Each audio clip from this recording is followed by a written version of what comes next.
지혜 있는 자는 궁창의 빛과 같이 빛날 것이요 많은 사람을 옳은 대로 돌아오게 한 자는 별과 같이 영원토록 빛나리라. 다니엘서 12장 3절 말씀. 아멘. 안녕하세요. 템북지기 김선입니다. 오늘부터 템북의 첫 번역서인 하나님 나라의 제자 새로운 틀을 읽어보려고 하는데요. 함께 들어주시면 더 좋을 것 같아요. 네. 찰스 도나유의 하나님 나라의 제자 새로운 틀은요. 이현민, 김양숙, 김종은 세 분의 선생님이 공역하셨고요. 다음과 같은 띠지가 둘러져 있습니다. 한국어로 번역되기를 바라고 바라왔던 바로 그 책. 오늘날 수많은 젊은이들이 삶의 모든 영역의 구속자이신 예수 그리스도의 제자가 되지도 못하고 교회를 떠나는 것을 생각할 때 이 책은 더없이 귀하고 귀하다. 웨슬리 웬트워스의 추천사의 일부를 발췌했고요. 웨슬리 웬트워스 선교사님은 IVP 출판 고문이신데요. 이 책이 출판되기를 간절히 바라셔서 저희 템북에서 번역했습니다. 네. 그리고 이상일 총신대 교수님, 조성국 고신대 교수님, 정병호 기윤실 대표님, 이거랑 교사선교회 대표님께서 추천사를 적어주셨습니다. 이 책은 제자훈련과 양육을 하는 모든 그리스도인에게 권하는 책이라고 소개되었는데요. 특별히 기독교 세계관과 제자훈련의 새로운 틀을, 새로운 지침을 제공하는 귀한 책이라고 할 수 있습니다. 당신은 진실로 하나님 나라의 제자입니까? 지금부터 낭독해 볼게요. 넘기면 찰스 도나유의 소개가 간단하게 나와 있습니다. 찰스 도나유는 콜롬비아 신학교 목회학 석사, 웨스트민스터 신학교 목회학 박사로 미국 장로교 기독교 교육 및 출판위원회의 코디네이터이자 이키푸어 미니스트리의 편집장이다.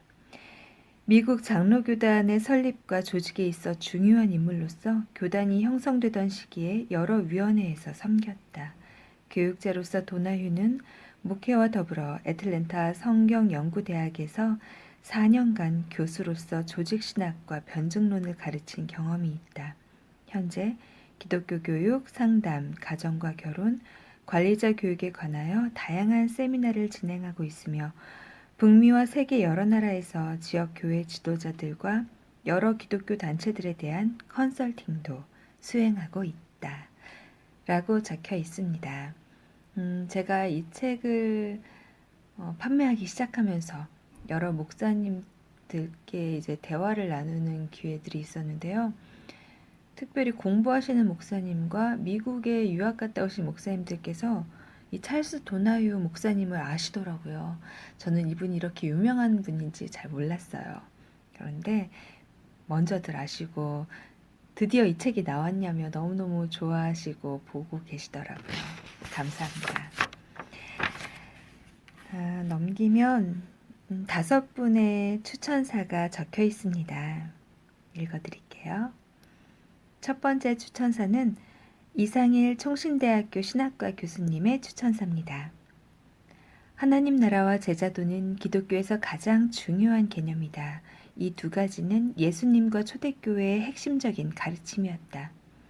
찰스 도나유는 기독교 세계관에 근거하여 하나님 나라를 제자도와 설득력 있게 연결시키면서 하나님 나라의 제자들은 전혀 새로운 삶을 사는 사람이라고 말한다. 이 책은 제자도를 위한 틀로서 인식론에 근거하여 하나님 나라, 언약과 같은 성경 신학적인 주제들을 다룬다. 그리고 오늘날 이 시대를 이해하는 틀로서 근대성, 포스트 모더니즘, 세대 차이와 같은 주제들을 다룬 후에 복음이 세상에 어떻게 제시되어야 하는지 모범들을 성경에서 찾아 보여주고 있다. 기독교 세계관과 하나님 나라의 관점에서 새롭게 제자도를 이해할 수 있는 길잡이로서 이 책을 강력하게 추천한다. 네, 감사합니다. 그리고 두 번째 추천사는 조성국 고신대학교 기독교교육과 교수님의 추천사입니다. 예수님의 지상명령의 핵심어인 명령형 동사는 제자로 삼아라이다. 예수님은 모든 민족에게까지 확정되는 제자화 교육이 세례받은 이후 그리스도의 모든 말씀을 알고 행하는 데까지 이르러 참된 제자가 되는 수준에 이르는 교육과정이 되도록 요구하셨다. 찰스 도나유는 이 책에서 제자화 교육을 개혁신학 및 기독교 세계관으로 해명하였고 세상에서의 제자도 실천 문제들을 쉽고 명쾌하게 설명하였다. 이 책은 기독교 교육의 핵심과 실제를 이해하는 일에 큰 도움을 줄 것이다. 네, 전화가 와서 잠시 멈추겠습니다. 네, 전화 받고 왔습니다. 무슨 전화였냐면 주문 전화죠. 기쁜 소식이죠. 네, 주문이 많이 들어와야 돼요. 이제 막 1년 된 출판사거든요. 다시 들어와서 제가 어디까지? 네, 조성국 고신대학교 기독교 교육과 교수님의 추천사까지 읽었습니다. 세 번째 추천사는 웨슬리 웬투어스 선교사님의 추천사입니다. 제가 이게 편집을 하지 않기 때문에 발음이 꼬인 것이 그대로 막 나갈 거예요. 마침내 하나님 나라의 제자가 출판된 것을 기쁘게 생각한다. 10여 년 전 이 책이 나왔을 때 한국어로 번역되기를 바랐는데 이제야 그렇게 되었다. 오늘날 수많은 젊은이들이 우리의 왕이요 삶의 모든 영역의 구속자이신 예수 그리스도의 제자가 되지도 못하고 교회를 떠나는 것을 생각할 때 이 책은 더없이 귀하고 귀하다 하겠다. 감사합니다. 네 번째 추천사는 기독교윤리 실천운동 공동대표 기윤실 대표님, 정병호 대표님의 추천사입니다. 제자도는 예수 그리스도를 믿는 자에게 요구되는 삶을 가장 잘 표현해주는 말이다.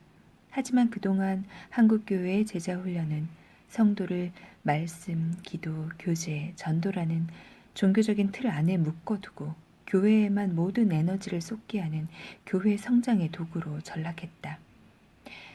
그래서 성도가 교회에서 받은 은혜와 영적인 능력을 가지고 세상의 빛과 소금이 되며 세상 가운데 하나님의 통치가 임하게 하며 세상으로 하나님을 보게 하는 데까지 나아가지 못했다.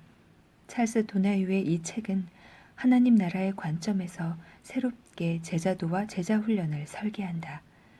그래서 하나님 나라뿐 아니라 기독교 세계관, 개혁주의 신학, 언약 신학이라는 신학적 토대를 위해 성도가 실제로 살아가야 할 이 세상을 지배하고 있는 철학과 세계관을 분석해준다.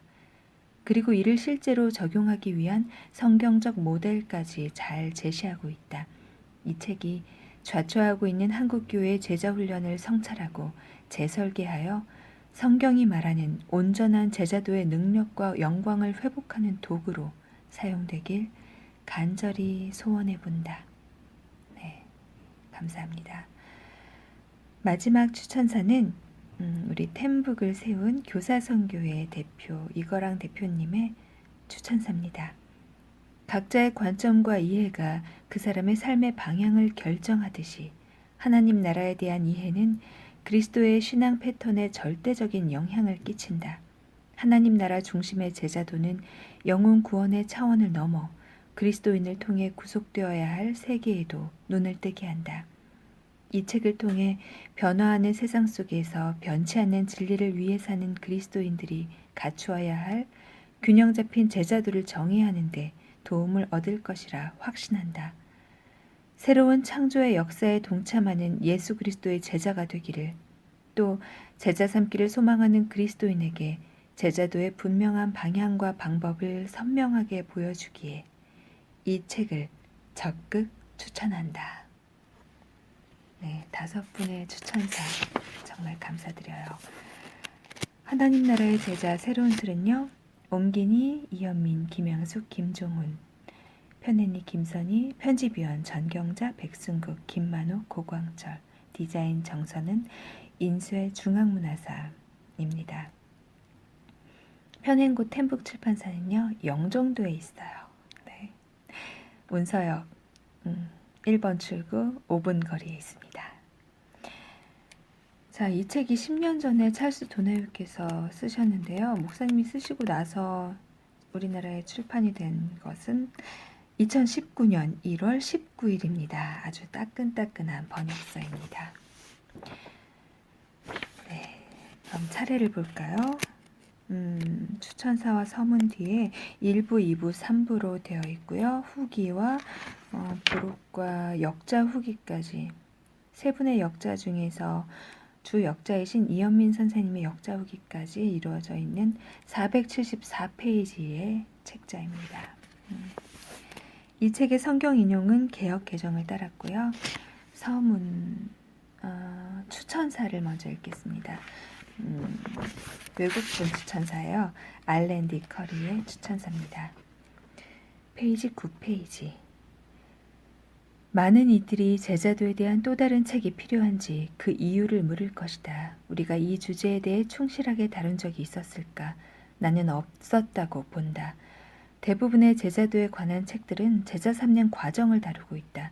실제로 많은 사람들이 제자 삼는 사역을 효과가 증명된 몇 개의 공식으로 축소시킨다.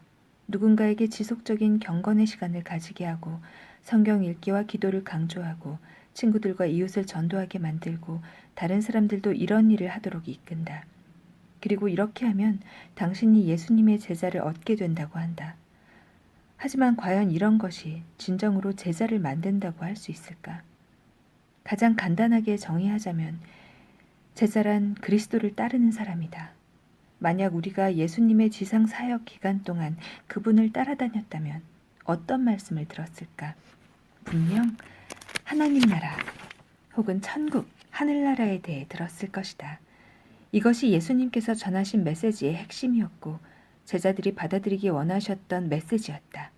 예수님의 관점에서 제자가 된다는 것은 그 어떤 특정한 행동 패턴을 가지는 것보다 훨씬 더 큰 일에 관여하는 것이다. 그것은 예수님을 왕으로 인정하는 것과 함께 자신의 삶을 하나님 나라 안에서 사는 것으로 완전히 재구성하는 일이다. 예수님께서 하나님 나라의 도래에 대해 설교하셨기 때문에 당신이 들고 있는 이 책은 꼭 필요하고 중요하다. 제자도는 과정과도 관련이 있지만 그보다 훨씬 중요한 것은 삶을 바라보는 방식의 근본적인 변화를 요구한다. 찰스 도나유는 예수님의 사역에서 가장 중요한 주제인 제자도에 대한 책을 교회에 제공해준다. 제자 삼는 사역의 하나님 나라 모델은 제자 삼는 사역의 과정에 주의를 기울이면서 그 내용도 강조한다. 예수님의 제자는 경건의 시간을 통해서 말씀을 배울 뿐 아니라 그들의 삶이 변화된다는 것도 알게 된다. 그들은 세상에 사는 보통 사람들과는 다르게 생각하는 법을 배운다. 도나유는 인식론의 문제점들을 참을성 있게 보여주고 진리에 대한 기독교적 접근법이 포스트 모더니즘 세계의 진리관과 어떻게 다른지를 보여준다. 하나님 나라의 범주로 생각하지 않는 사람은 제자가 될 수 없는 것이다. 하나님 나라의 제자는 평범한 세상 사람들과 다르게 생각하기 때문에 세상을 완전히 새롭고 신선한 방식으로 볼 수 있다. 모든 사람들이 세계관을 가지고 있지만 그리스도인은 하나님 나라를 중심에 둔 세계관을 가진다. 왕 대신 예수님께서 존재하는 모든 것을 다스리신다. 하나님 나라의 사고방식을 가진 제자들은 전체 세계가 예수님의 왕 되심을 인정하도록 하려 한다. 이것은 그저 그림의 떡이나 장차 이루어질 일이 아니라 바로 지금 여기에 있어야 할 일이라고 생각하는 사고방식이다. 하지만 예수님께서 온 우주의 통치자라는 관점으로 삶을 바라보는 사람들은 점점 더 줄어들고 있다.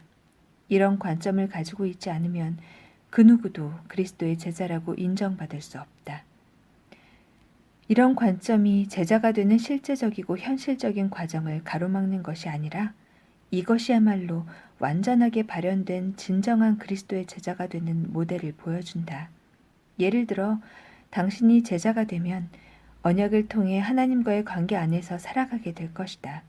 언약 안에서 살아가는 것은 하나님과의 관계에 의해 다스려지는 삶을 살 것을 요구한다.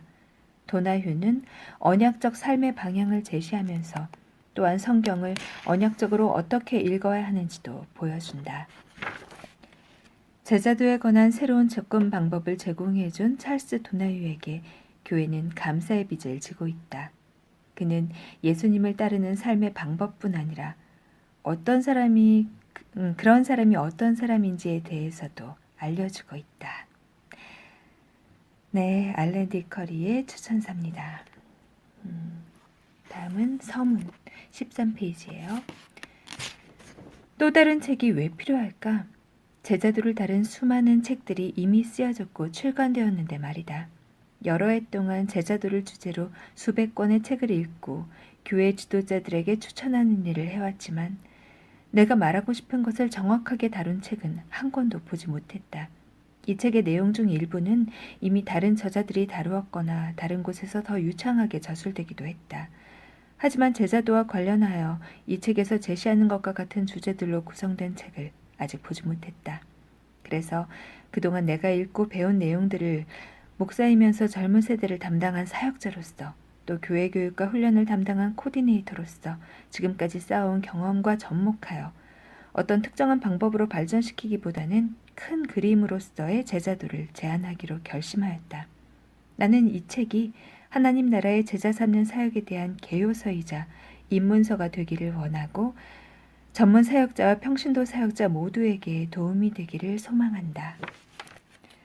나의 평생의 목표는 목회자들과 교사들을 격려하는 것이었다. 그것은 그들이 제자 삼는 사역에 더 많이 참여하도록 격려하는 일이다. 그들 중 대부분은 현재 자신들이 하는 것보다 이 일에 더 많이 헌신해야 한다고 생각한다. 목회자들은 교회 안 모든 부서들과 교사들이 따라 실천할 수 있는 잘 조율된 교육 계획을 장려할 필요가 있다.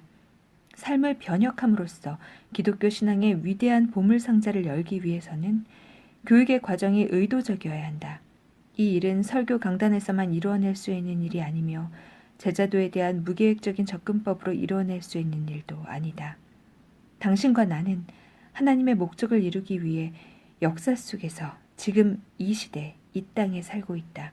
우리가 지금 이 시대를 살아가는 것은 결코 우연이 아니다. 사도 바울은 아테네 사람들에게 하나님께서 우리가 살아갈 연대를 정하시고 거주의 경계를 정하셨다고 말했다. 사도행전 17장 26절 하반절 말씀.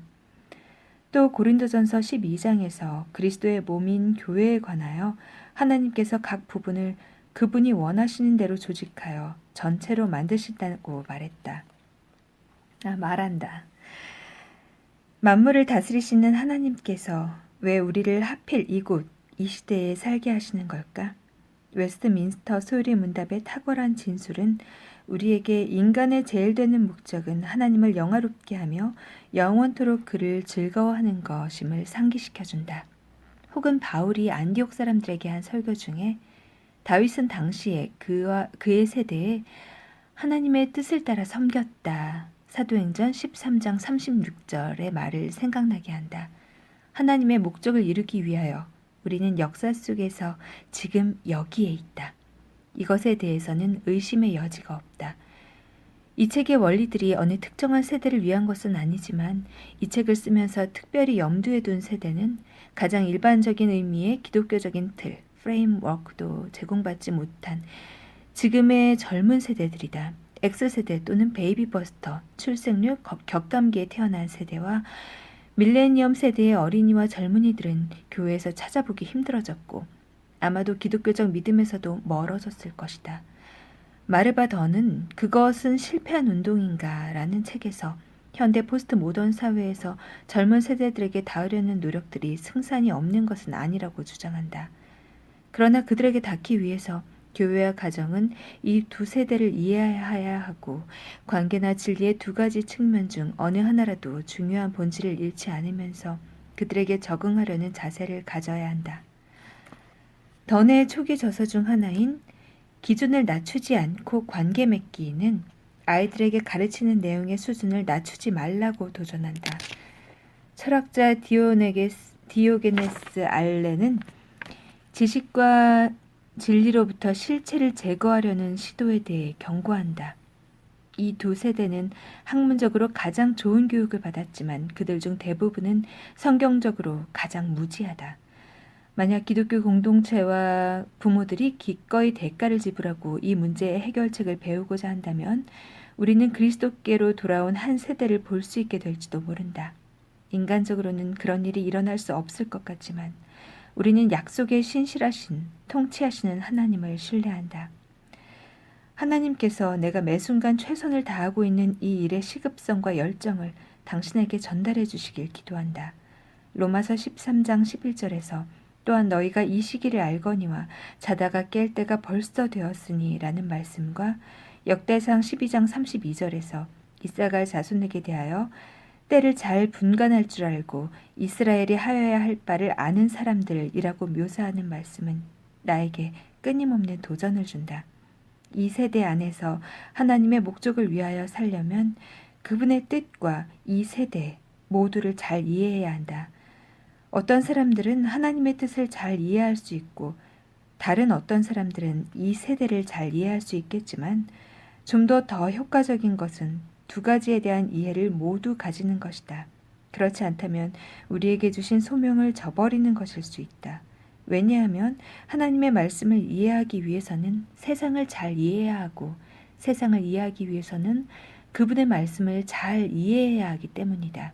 하나님의 말씀과 그분의 목적을 이해하기 위해서는 성경 말씀을 원래의 맥락 안에서 이해하고 그것이 역사적으로 발전해온 것을 이해한 다음 오늘날 우리의 상황 안에서 이해해야 한다. 이 세 가지 해석의 지평은 복잡하게 연결되어 있다. 따라서 우리가 이 세 가지 모두를 충실히 탐구하지 않는다면 하나님께서 지금 우리에게 말씀하시는 바를 놓치게 된다. 이 책의 목적은 제사 삼는 과정과 하나님 나라의 관점을 통합하는 것이다. 장, 챕터를 더해갈수록 우리는 이 목적에 더 다가갈 것이다. 각 장들은 이 세대를 위한 사역의 최종적 도전에 직면하게 될 때 오늘날 이 세대를 향한 마지막 사명을 위해 우리에게 무엇이 필요한지 알게 한다. 1부에서는 말씀, 사역을 위한 틀에 대해서 2부에서는 세상, 사역을 위한 맥락에 대해서 3부에서는 적용을 위한 성경적 모델에 대해서 다룰 것이다. 그리고 오늘날 하나님의 목적을 이루기 위하여 이 책을 어떻게 사용할지 구체적인 방법들을 제시하면서 끝을 맺는다. 각 장은 개인적으로나 혹은 그룹으로 더 깊은 생각과 토론을 위한 주제들을 포함하고 있으며 그 장에서 다루는 핵심 내용과 관련한 참고도서 목록도 제시하였다. 네, 18페이지입니다. 1부에 대한 서론이죠.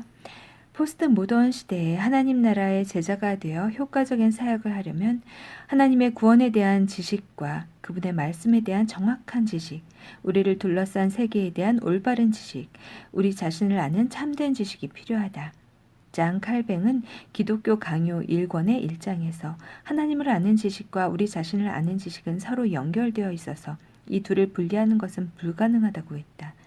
실제에 대한 우리의 지식과 경험, 이해는 지식의 주체인 우리 자신과 하나님의 언약 공동체 안에서 우리의 역할에 영향을 받는다. 이 장에서는 인식론, 즉 우리가 아는 것을 어떻게 아는지에 대해 논할 것이다. 어려울 수 있지만 이 장이 책의 나머지 부분에 관한 논의의 기초가 될 것이다.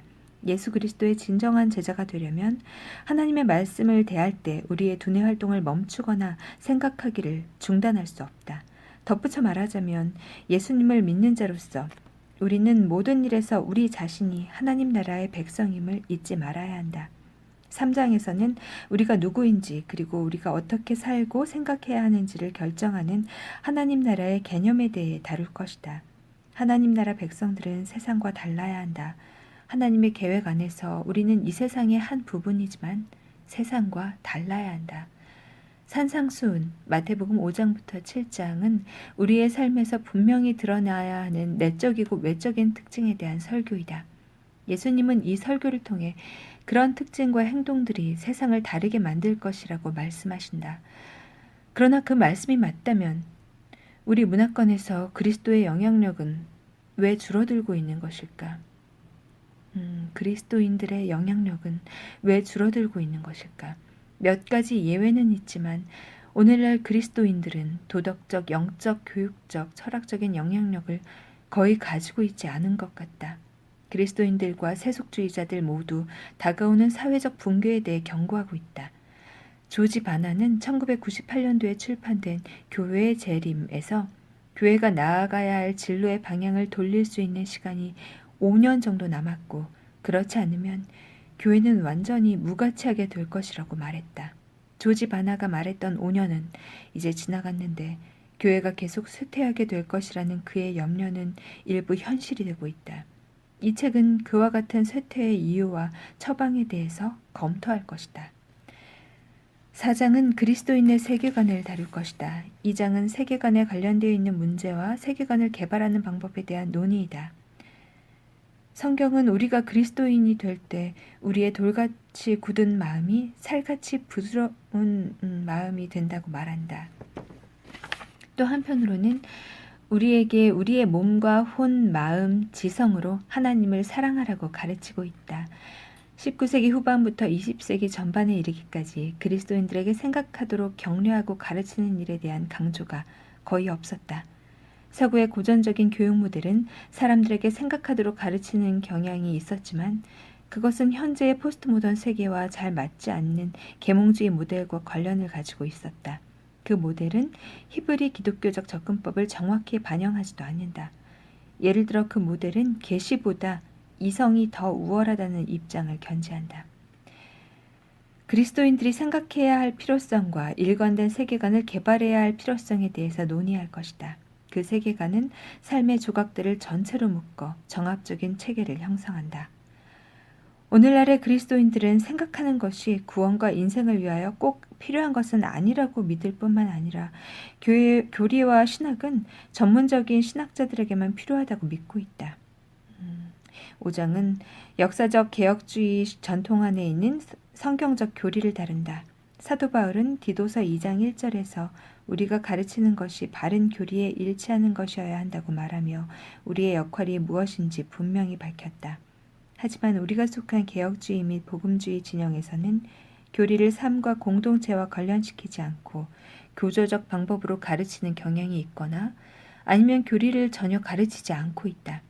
이 장에서 나는 이 두 가지의 접근 방식이 결국에는 모두 동일한 결과를 가져온다는 것과 포스트 모던 세계의 압박 아래서 우리를 지켜줄 기반이 하나도 없을 것임을 보여줄 것이다.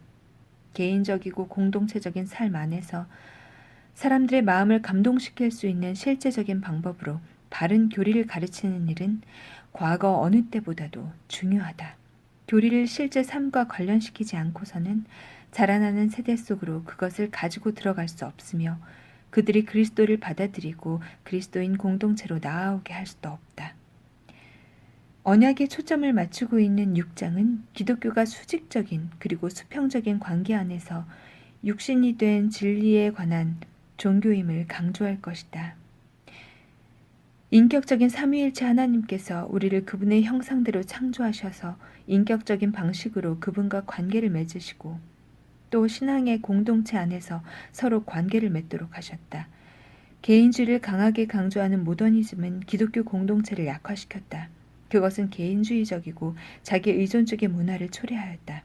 우리가 살고 있는 포스트 모던 세계에서 특별히 자라나는 세대가 외롭고 분열되고 고립된 그들의 삶에서 찾고 있는 것이 바로 이 언약적 사고와 삶이라고 믿는다. 2부 서론의 2부의 정리죠. 7장은 현재의 문화적 환경을 다룰 것이다. 만일 우리가 이 세대에서 하나님의 목적을 이루려면 이 세대를 이해해야 한다. 하나님께서는 역사를 창조하셨고 역사는 그분께서 정하신 종말을 향해 움직이고 있다. 동양사상과는 반대로 우리는 역사가 그저 주기적으로 순환한다고 보지 않는다. 그러나 역사가 격변적 종말을 향하여 움직이고 있는 것으로 보는 단선적 이해 안에서 우리가 현재를 이해하고 미래를 생각하는 기준을 가지기 위해서 과거로부터 교훈을 배울 수 있는 순환적인 패턴이 있는 것은 분명하다. 200년, 500년 혹은 2000년 전과 오늘은 다르다. 나는 항상 청교도들을 존경하고 사랑하지만 그렇다고 우리가 그들이 살던 세계에서 살 수는 없다. 우리는 바울이나 칼뱅, 루터가 살던 세계에서 살 수 없다. 한 가지 이유는 문화의 핵심인 언어가 변해왔고 최신의 것, 최고의 것을 추구하는 근대성의 결과로 그 변화의 속도는 20세기에 이르러 더 빨라지고 있다. 우리는 우리를 둘러싼 대중문화에 의해 자주 의식하지도 못한 채 심대한 영향을 받고 있다. 우리의 생활 방식, 예배 습관, 편리함에 대한 집착, 즉석 주문식 소비자적 사고는 근대성을 반영한다. 8장은 포스트 모더니즘을 집중 조명해 볼 것이다. 19세기 후반에 소개되었지만 20세기를 거치면서 급속하게 세력을 키운 포스트 모더니즘은 우리의 후속 세대가 나올 즈음에 우리 문화 안에서 모습을 분명하게 드러내었다. 그것은 실제를 해석하고 이해하는 새롭고도 독특한 방법을 수반하였다. 월터 앤더슨의 실제가 예전의 것이 아니다. 리처드 미들턴과 브라이언 왈시의 진리가 예전보다 이상해졌다. 번역판 제목 포스트 모던 시대의 기독교 세계관 산림출판사. 이 책 제목들은 포스트 모더니즘과 관련한 변화의 일면을 반영하고 있다. 포스트 모더니즘에 대한 논의가 필요한 이유는 그것이 일시적인 유행이 아니기 때문이다. 포스트 모더니즘은 다양한 방식으로 드러내는 총체적인 인식 체계, 패러다임의 전환이다. 다원주의, 상대주의, 관용, 대중문화에 대한 우리의 현재 관심사와 같은 주변적이고 하찮은 주제가 아니다. 그것은 우리의 인식론과 의사소통 방법에 영향을 미친다. 포스트 모더니스트들은 사물들을 해체함으로써 언어를 자유롭고 개방적으로 사용하여 자신들만의 고유한 범주와 실제들을 구성하였다. 예를 들어 그들은 자신들이 역사를 통해 말하고 싶은 것이면 무엇이든 말하기 위해 역사를 해체한다. 계몽주의 시기와 이성의 세대에는 경험이 부차적인 역할을 하지만 인간의 자율적 이성과 경험을 최종적인 기준점으로 격상시켰다. 하지만 포스트 모더니즘은 사람의 경험을 가장 높은 지위로 승격시켰다. 포스트 모더니즘은 절대성과 보편성을 배제한 채 실제를 제시하는 첫 번째 모델이다. 9장은 세대와 관련된 주제를 논할 것이다. 세계를 이해하려면 그 안에 살고 있는 각 세대의 사람들을 이해해야 할 필요가 있다.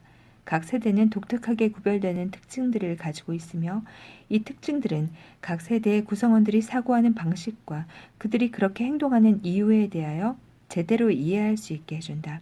2차 세계대전 이전의 세대로부터 시작하여 현재의 밀레니얼 세대, 1980년대에서 2000년대 사이에 태어난 어린이와 청소년들에 이르기까지 우리는 모든 세대들에게 효과적으로 사역할 수 있는 방법을 이해하려고 노력할 것이다. 특별히 우리는 X세대, 베이비버스터와 밀레니얼 세대에 초점을 맞출 것이다. 이 두 세대는 실제로 이전에 교회에 다닌 적이 있었는지는 모르겠지만 수적으로 대거 교회를 떠난 세대이다. 이들은 성경을 전혀 모르기 때문에 하나님에 대한 참된 지식을 가지지 못한 포스트 모더니즘의 첫 세대이다. 우리에게 주어진 도전적 과제는 자라나는 이 세대들에게 다가가 그들을 교회로부터 쫓아내는 방식이 아니라 그리스도인 공동체 안으로 끌어들이는 방식으로 그들에게 진리의 복음을 전하는 것이다. 네, 25조 3부의 서론의 3부 요약입니다. 마지막 3부는 개인 혹은 소그룹의 귀납적 성경 공부에 사용할 수 있는 자료들을 담고 있다. 우리는 해석학 혹은 성경 해석의 역할에 대해서 간략하게 논할 것이다. 우리가 하나님 말씀을 공부할 때 이 책에 제시되어 있는 퍼즐 조각들을 끼워 맞추는 것이 중요하다. 기독교 공동체는 우리 문화 안에 있는 성경적 문맹이라는 거대한 시대적 조류를 바꿀 수 있는 전략을 세워야 하는 도전적 과제를 가지고 있다. 이 일은 과거의 방법으로는 이룰 수 없다. 중세의 초기 대학교 모델에서 개발되어 근대주의의 패러다임과 함께 확정되었던 신학을 학문적으로 실천하는 것은 지금의 후기 과학적이고 비이성적인 세대에 맞지 않는다. 우리는 이미 개혁되었지만 한편으로는 하나님 말씀으로 항상 개혁되고 있는 중이다. 성경은 언제나 우리의 믿음과 삶의 오류 불가능한 규칙이긴 하지만 중요한 것은 우리가 그것을 이해하는 것이다. 비록 성경이 오랜 기간에 걸쳐 기록되었고 요한계시록과 함께 정경이 완결되었을지라도 웨스트민스터 신앙고백서 1장 8절에 따라 말씀은 평범한 사람들의 서민적인 일상언어로 번역되어야 한다. 과거의 지식 없이는 성경을 효과적이고 적절하게 공부할 수 없는 것처럼 우리 세대의 일상적인 사람들의 언어로 성경을 공부하지 않는다면 그 공부는 효과적일 수 없다. 이것은 성경을 현대적으로 번역하는 것, 그 이상을 의미한다. 주님처럼 그분의 말씀은 살아있고 강력하다. 그것이 바로 오늘 우리를 위한 그분의 기록된 말씀이다. 비록 포스트 모더니즘이 권위와 배타주의, 절대적인 것, 보편적 진리에 대하여 의심하는 경향이 있지만 성경은 모든 시대의 모든 사람을 위한 진리이다. 하나님께서 우리에게 그분의 말씀을 가지고 이 세상과 소통함으로써 그분과 함께 일하시기를 기대하신다. 10장은 사도행전 17장에서 바울이 아테네인들과 대화하는 것으로부터 우리가 배울 수 있는 것을 살펴본다. 바울의 설교에서 그들 문화를 이해하고 자신의 말을 듣는 청중들에게 적합한 용어를 사용하되 본질이 왜곡되지 않는 복음의 선포가 결합되어 있는 것을 살펴본다. 11장은 포스트 모던 사고방식을 가진 사람들의 전형적인 염려와 질문에 대해서 어떻게 대답하는지에 초점을 두고 전도서의 개관을 다루고 있다. 12장은 아브라함의 생애 창세기 13장에서 한 일화를 사용하여 도덕주의와 율법주의의 함정에 빠지지 않기 위해서 성경을 언약적으로 읽는 것이 중요함을 보여주려고 한다. 이 책은 개혁주의 신학과 칼뱅주의 세계관에 대한 확신을 바탕으로 쓰여졌다. 칼뱅이 그의 시대에 그러했던 것처럼 이 두 가지는 오늘날 하나님의 진리를 더 효과적으로 전할 수 있도록 해줄 것이다. 만일 이 책을 통해 그리스도인들, 특히 그리스도인 지도자들에게 성경적으로 그리고 전략적으로 생각하도록 격려할 수 있다면 이 책의 목적은 달성된 것이다. 만일 이 책이 당신이 편안하게 여기던 영역들을 어지럽히고 불편함을 야기한다면 이 책이 당신에게 생각하도록 도전하고 격려할 것이라 확신한다. 누군가가 말한 대로 당신이 사람들에게 그들이 생각하고 있다고 생각하게 만든다면 그들은 당신을 사랑할 것이다. 그러나 당신이 그들을 생각하도록 만든다면 그들은 당신을 미워할 수도 있다. 는 것을 나는 충분히 마음에 새기고 있다. 미움을 받으려고 이 책을 쓰지는 않았다. 우리의 지성으로 하나님에 대해 생각하고 우리의 마음으로 그분을 사랑하는 것이 나의 목적이다. 절대적으로 중요한 것은 시간이다. 우리는 인간적으로 수행이 불가능한 과업을 가지고 있다. 우리는 인간적으로는 수행이 불가능한 과업을 가지고 있다. 하나님의 교회를 세우고 그분의 나라를 확장하기 위하여 우리 주님께서 우리의 힘을 결집시켜 주시길 기도한다. 네, 찰스 도나유의 서문이었습니다. 네, 오늘은 여기까지 읽고요. 다음 이 시간? 네, 다음 짬날 때 1부의 1장을 시작하도록 하겠습니다. 혹시 읽으시다가 또 목소리로 들으면서 읽으시고 싶으시면요. 템북, 팟빵 템북을 꼭 기억해 주시고 클릭해 주세요. 지금까지 하나님 나라의 제자 새로운 틀 낭독의 템북지기 김선이었습니다. 승리하는 하루 되세요.